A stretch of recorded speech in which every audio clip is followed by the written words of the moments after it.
The first philosophers were called pre-Socratics because they worked in the period before the Greek philosopher Socrates, 469 to 399 BC, from about 585 BC to 400 BC.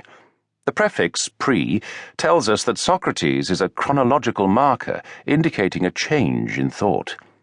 There is a before Socrates and an after. The before period is popularly understood as being characterized by a fragmented approach to knowledge, with the after Socrates period constituting a more systematic and sophisticated approach.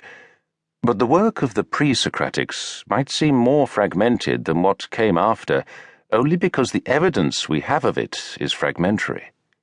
Very few original texts remain, and most of our knowledge of pre-Socratic thought is filtered through the verbal accounts, translations, and therefore prejudices of those that followed. For philosophy, and I include here the concepts of thought and thinking in general, the Socratic moment is important in the way that the moment represented by the birth of Jesus Christ, 5 BC to AD 30, is important. The establishment of Christ's birth as the year zero of Western civilization trumps the Socratic moment, for it determined that time and history would henceforth be regarded as Anno Domini, AD, in the year of the Lord, the past being referred to as before Christ, BC. Socrates and Jesus Christ, the man, Socrates made no claim to divinity, had several things in common.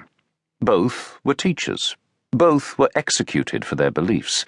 Both left behind schools of followers who would guarantee the longevity of their ideas. And both abided by a one-word commandment. For Socrates, it was think. For Christ, love. Socrates' disadvantage. One advantage Socrates had over the pre-Socratics is that his thought was recorded by his pupil Plato, 428 or 427 to 348 or 347 BC, and so survives intact to this day.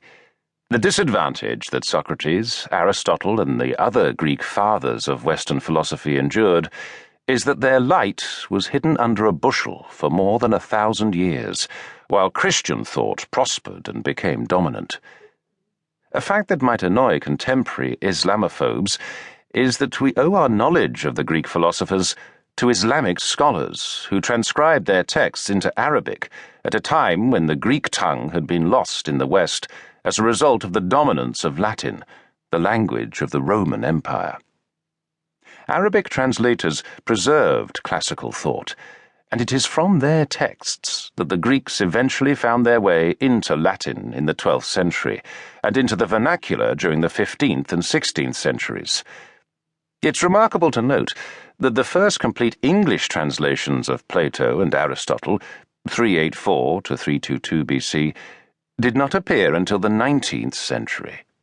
They were made by Thomas Taylor, 1758 to 1835, and published posthumously in 1804, Plato, and between 1806 and 1812, Aristotle.